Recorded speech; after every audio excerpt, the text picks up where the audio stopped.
President Trump and the First Lady are visiting Pennsylvania tomorrow in the wake of this shooting. President Trump calls the tragedy an evil anti-Semitic attack and an assault on humanity. The president believes an armed guard could have stopped the killer, and he's fighting for the death penalty. White House Correspondent Mark Irons reports. Good evening, Mark. Good evening, Lauren. Soon after the attack, President Trump said the death penalty should be brought back in vogue. I asked a top Catholic official in the White House about that today, but the president is also calling for prayers for those who perished and their loved ones, as he calls for unity to conquer hate.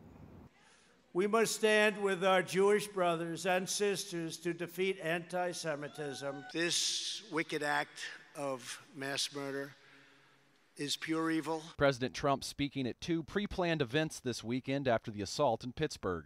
In Indiana, he asked for a Jewish rabbi to begin with prayer. The president condemned the violence and gave a stiff warning to anyone who would attack Jews. There must be no tolerance for anti-Semitism in America or for any form of religious or racial hatred or prejudice. The president condemned the violence and gave a stiff warning to anyone who would attack Jews. Those seeking their destruction, we will seek their destruction.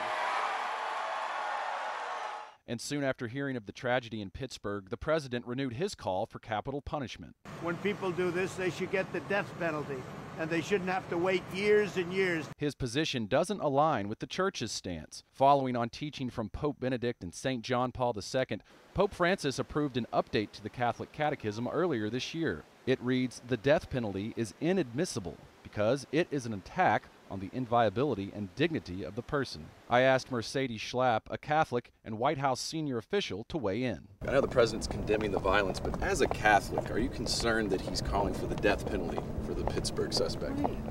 They are in the process of the investigation. We'll see what the judges rule.